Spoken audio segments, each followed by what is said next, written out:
인생은 해결해야 할 문제가 아니라 경험해야 할 현실이다.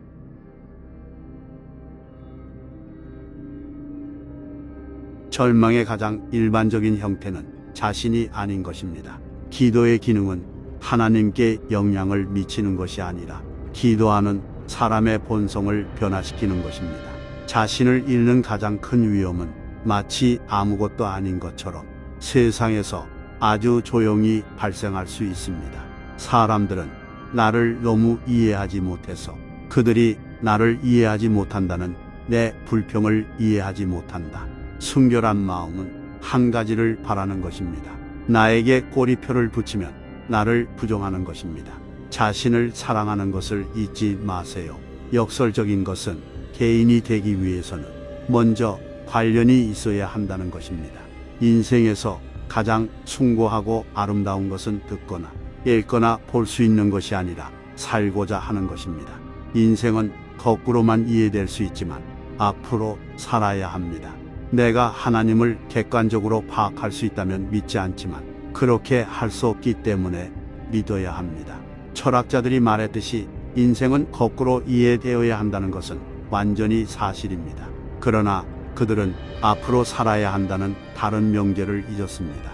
사회에서 언론의 기능은 정보를 제공하는 것이지만 사회에서 언론의 역할은 돈을 버는 것입니다. 불안은 자유의 현기증이다. 진실은 주관이다. 사랑은 사랑하는 사람의 표현이 아니라 사랑하는 사람의 표현이다. 당신이 어디에 있든 추종자와 추종자의 차이는 여전히 남아 있습니다. 추종자는 진정한 희생을 결코 하지 않습니다. 그는 항상 안전하게 플레이합니다. 나에게 꼬리표를 붙이는 것은 나를 부정한다. 가장 위대한 것은 자신을 기꺼이 내어주는 것입니다. 감히 하는 것은 순간적으로 발을 헛디디는 것입니다. 감히 하지 않는 것은 자신을 잃는 것입니다. 우리를 구원할 수 있는 유일한 것은 명상의 날로 돌아가는 것입니다. 불안은 자유의 가능성이다. 개인이 일시적인 것 안에서 영원하듯이 개인은 보편적인 것보다 더 높다. 인내가 필요하다. 사람이 뿌린 곳에서 즉시 거둘 수는 없다. 속이는 데에는 두 가지 방법이 있습니다.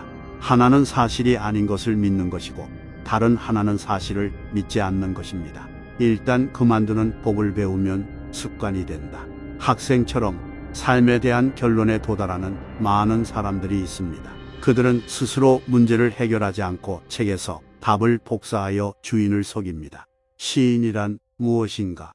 마음속에 깊은 고뇌를 숨기고 있지만 입술이 너무 형성되어 한숨과 외침이 지나갈 때 아름다운 음악처럼 들리는 불행한 사람. 그러므로 필요한 것은 아이에게 사는 법을 가르치는 것, 즉 아이가 자라도록 돕는 것입니다. 더 많이 사랑할수록 더 행복해질 수 있다. 만약 내가 무엇을 바란다면 나는 부와 권력을 바라지 않고 가능성에 대한 열정적인 감각, 언제나 젊고 열렬한 가능성을 보는 눈을 바라야 합니다. 순종하기가 너무 어렵기 때문에 믿기가 너무 어렵습니다.